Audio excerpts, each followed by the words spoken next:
Welcome to Scofield Farm. I'm Carice, and I am in my garden post-frost in Northern California, Zone 9B. We had frost a week ago today. And I want to show you what things look like, and I'm actually going to plant a few things out, but oh guys, does anybody else feel like the cleanup after frost and parts of the garden die is a lot? Is that just me? I have these plants that are cabbage and broccoli and whatnot to plant out still. But look, the loofah vines have seen lovelier days. This is why we picked all the loofah last week, because that is horrid. That season is done. But in contrast, the cabbage and the cauliflower in this bed, they honestly look better than ever because they like the colder temperatures. They were tired of the heat. There are some things like the beans that are just done and I need to pull them out, but we have some surprising things that half lived through the frost. It makes it hard for someone like me to make the decisive decision to rip it out when I see it's half alive. And the temperatures, the lows are still in the 50s. We just had that random freak cold snap early. The beans are done for, although they have a tiny bit of green, but no one's holding out for that. The potatoes bounced back. They were sat on top, like you can see, but the bottoms are vibrant and lovely, and I do have some potatoes to dig up, but we also have other ones that are fairly new that we're gonna wait on. These snap peas look good, but so many didn't make it. They just did not like the brutal heat when I planted them. So I direct sowed, and you will see little tiny starts of direct sowed ones coming up. So we are gonna figure out how to get peas here no matter what. What I thought was really interesting about our cold snap was it for sure got cold in our garden because we have a garden sensor, but you will see the tops of my eggplant died and the bottoms of my eggplant are beautiful and alive. And so I'm going to leave that be and let it grow a couple more eggplant before we get a final freeze. That's what I'm hoping for, at least. These cauliflower did fine from the frost, but they did not do fine from whatever is nibbling on them. If it's not one thing, it is another. I'm going to show you what my roselle hibiscus looked like when I came out here a couple days ago. We trimmed it up, and let me show you what it looks like right now.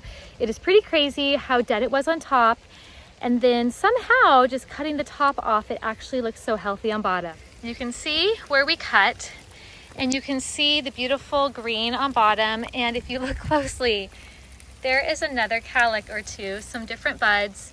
So we may still get more of these calyx for tea, which I would not complain about. The bottoms of all of my cherry tomato plants are totally fine, even cherry tomatoes. The tops are totally not fine. That's basically how frost hit this time. The lettuce is beautiful. Of course, lettuce takes a lot to actually get bothered. And there are the leeks. I need to get a few things planted real fast because it's starting to rain. I wanted to harvest sweet potatoes, but that will have to be later because I don't want to be out here in the mud. See, the sweet potatoes are totally dead, but the potatoes underneath are going to be 100% fine, but that's going to be a different day. Taking down the zinnia.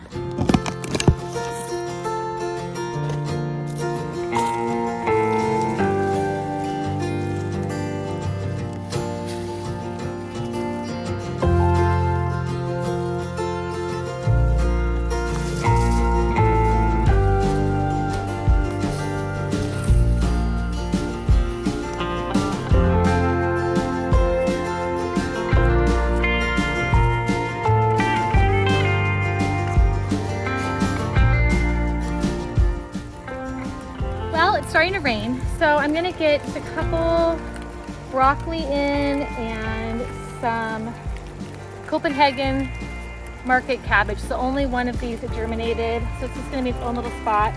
I've got a lot of starts to do, but that will be later because I don't want to really plant a ton in the rain. So let's get this done quickly and then we'll come back out.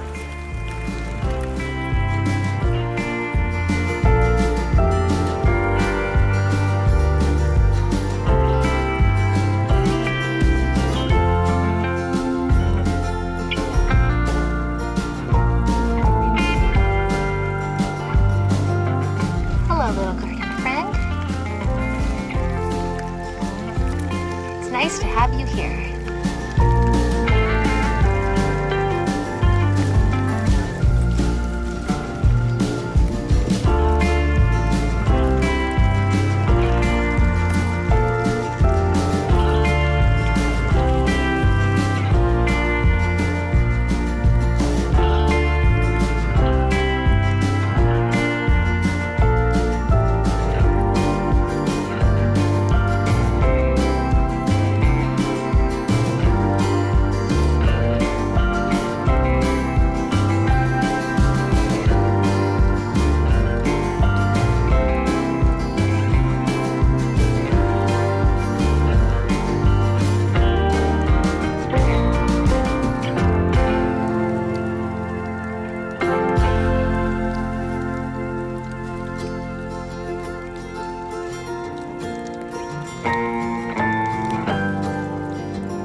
All right, this means good work got done. And I need to go in because it's so wet. I gotta wash my hands. I will see you guys again soon because we are not done. But thanks for joining me, and I gotta get out this rain.